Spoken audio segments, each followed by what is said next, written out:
many people don't understand why Azerbaijani Turks claim Armenian Artsakh, I will try to explain a little bit. After the First World War, Russian Empire collapsed and Ottoman Empire collapsed. Instead of Russian Empire, Soviet Bolshevik Russia came into history, and instead of Ottoman Empire, Turkey appeared.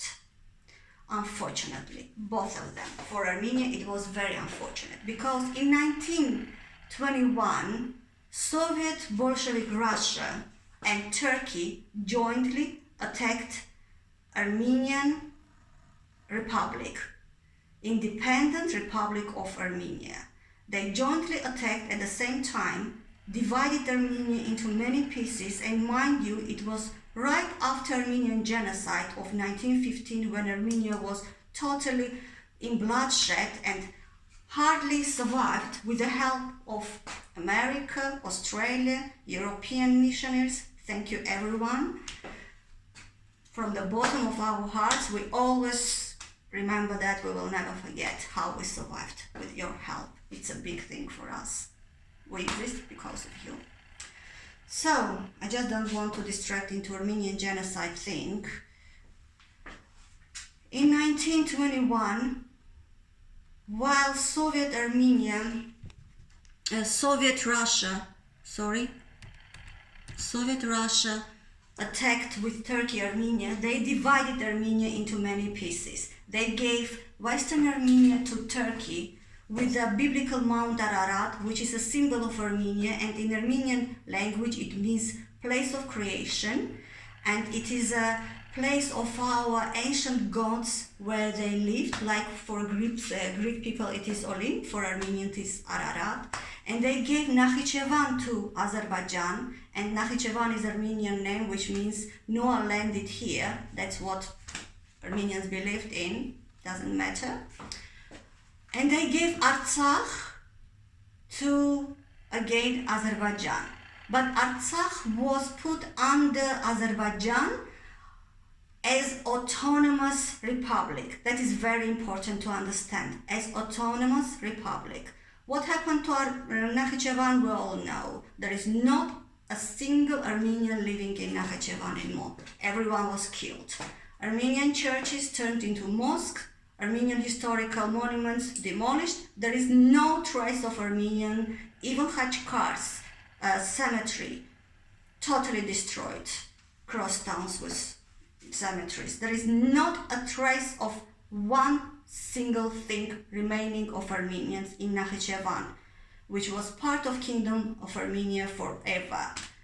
Now, Artsakh Armenians turned out to be more stubborn and they survived. 70 years Artsakh was with its Armenian population cut off from Armenia, from Mother Armenia, and given to Azerbaijani Turks. You know, Azerbaijan is Turkish country, ethnic Turks. And Azerbaijani Turks committed multiple massacres of Armenians there, trying to kill all Armenians like they did in Nakhichevan. They demolish our churches. They do everything which they did in Western Armenia or in Nakhichevan. In Western Armenia, it was already genocide. Now, Artsakh Armenians survived. They are stubborn, thanks to our genetics. They are very strong and they survived. Now, in 1921, important point is also to remember that Russia, Soviet Russia and Turkey, after the First War and after the collapse of Russian Empire and Ottoman Empire, they themselves were not recognized by any country in the world. Soviet Russia wasn't recognized, Turkey wasn't recognized. So any deal they didn't mean anything. Is illegal, absolutely illegal. And this illegal Soviet Russia, Kremlin, Moscow, and illegal Turkey made a agreement together where they divided on paper Armenia, giving Western Armenia to Turkey, Nakhichevan and Artsakh to Azerbaijan, which they formed themselves. Before that there was no country called Azerbaijan next to us. It was Armenia, land of Lezgins, Avars, Talish, Tats. They are Muslims, Tats are Jews.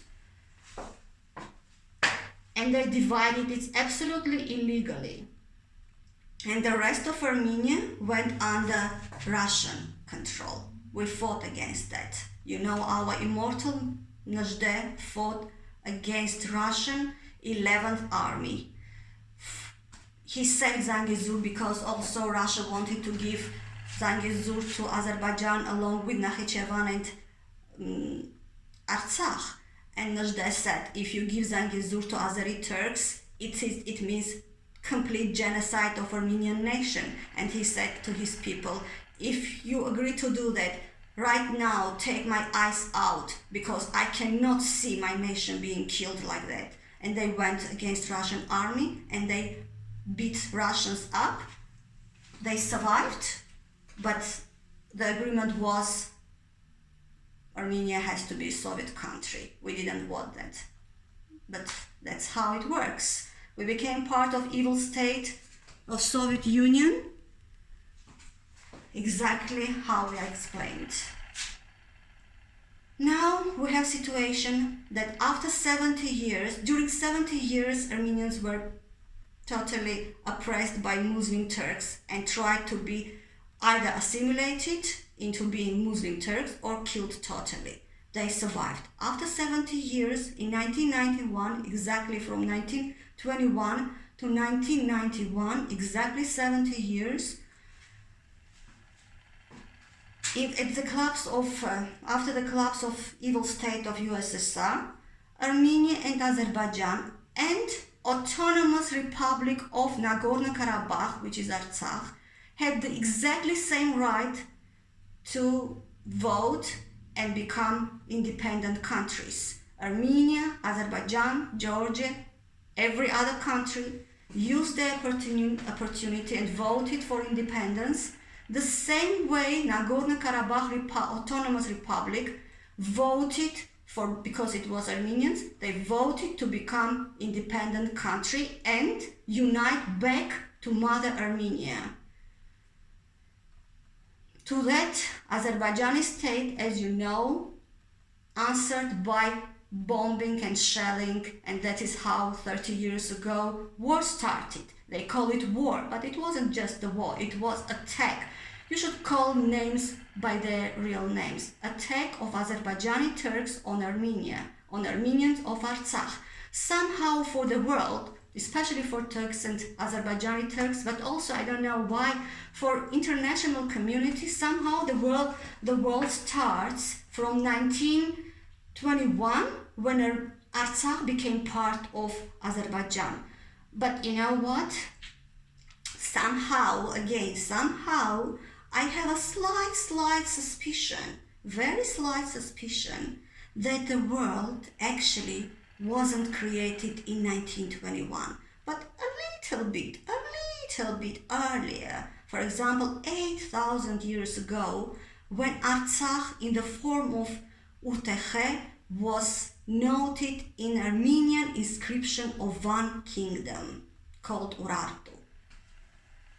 RRT of inscriptions. After that, if you look at any ancient map noted by well-known historians like Strabo, Herodotus, Ptolemy, they note Artsakh as part of Kingdom of Armenia. By that time, as you probably know, Turks didn't exist in history. There is no note about Turks, and Turks yet didn't invade Armenian highland, which will be unfortunately for us only in 11th century. So Artsakh was a part of Armenian kingdom for at least 8,000 years when we have those inscriptions, and in any ancient map. And all of a sudden, everyone talks to us about 1921 when Artsakh was illegally illegally cut off without nobody asked opinion of Armenians of Artsakh. Do you want to be cut off Mother Armenia and put under Muslim Azerbaijani Turks who commit genocide on you in Western Armenia, in Nakhichevan? Do you want that? No, they didn't ask. Russians and Turks decided our destiny. Always, they are always there for us to decide, because they are like breeding, and they have populations of 100 millions, and we are only 10 million around the world after the genocide, so they have all the rights to decide for us if we want to be together or we want to be separated. This is how they work. Nobody asked opinion of Artsakh Armenians. They were put there illegally, but by illegal state of Soviet Russia and illegal state of Turkey, because none of them was recognized by the world, by any of the countries. Now those countries which never recognized Russia and never recognized Turkey, and these countries, Turkey and Russia, made an illegal agreements which are known as Moscow and Kars agreement. Now they tell us, oh, you were a part of Azerbaijan, now you have to go back to them. Really? Seriously? This is how it works? We live in our land forever, for 8,000 years, then you let Russians... So where were you when they were cutting us from each other? Where were you exactly? If you were so concerned about the truth and justice, why didn't you stop them? No, you saw it. You weren't sleeping, right? You weren't in coma forever. You knew that Russians and Turks are illegally dividing Armenia when they are not recognized. So these papers, these agreements where Armenia is divided actually has no legal right in the world. If now we take those papers and go to the courts, we can win. We have to do that. I don't know why our government is so afraid of Russians, because Russia doesn't want that. You can't say that Russians did wrong. No Russians want to accept it. Moscow is pretending they don't remember, they are in coma, they don't know anything. So Russia has to take responsibility for what they have done. It's my demand. It's my demand for Kremlin to recognize what they have done to Armenian people and to recognize back Artsakh as a part of Armenia. Bring our people back and stop this aggression against us only because you wanted once to divide us. That's not right. This is not how it works. This is not how it works. I know I'm just talking very sporadically and my brains are not there. I know they are all over the place, like my hormones are all over the place. I didn't sleep since yesterday. I didn't even try to go to bed. I was just sitting and